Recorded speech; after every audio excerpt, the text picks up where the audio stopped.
Is it possible to break a lab grade program in 5 seconds?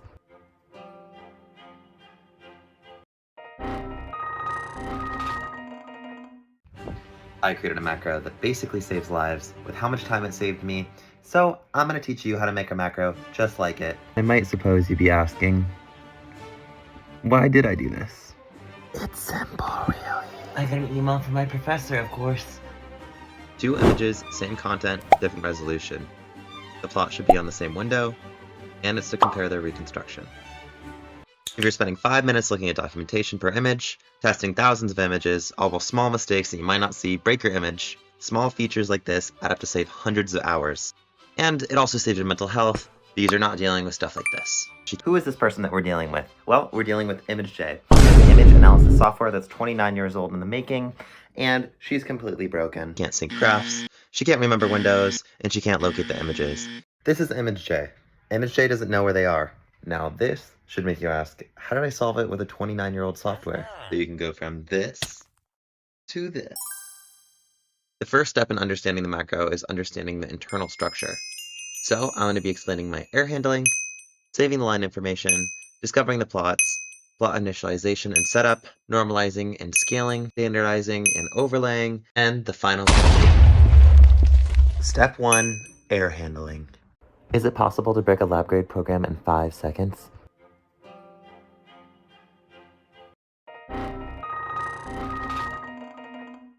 How do I fix this problem? In 20 seconds.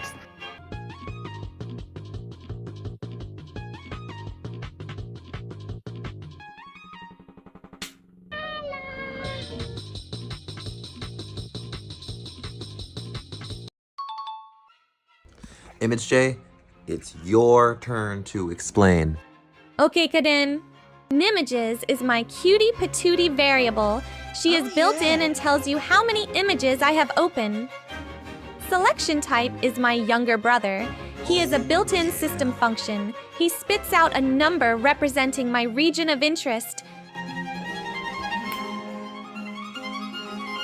Boom, boom, boom. Step 2, saving the line information. Through collection and standardization, we collect our line's data. Collection. We define the line, we save our master image's ID, then we tell the program that we want to select it for data harvesting. Get the width and height, ask the type of selection, and save the selection line's coordinates. But is there even a point to all of this? The point of this is that we want the images to work even if they're different sizes. So we need percentage-based results. You have your X reading, and you divide that by the width, and you have your Y reading, and you divide that by the height, and now we have a percentage line location. Plot discovery phase. I am a plot. Hell no! I am a plot, not. Which is which? That's a stitch. But one is a no good plot that you got to kill. But before we can kill, all graphs are images, but not all images are graphs, which is why we have to sift through every window to make sure that we're not adding graphs to our data. How do we differentiate these no good do graphs from the real images? Well, this simple line.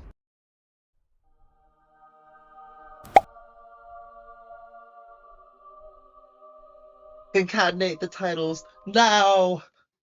Plot initialization and setup.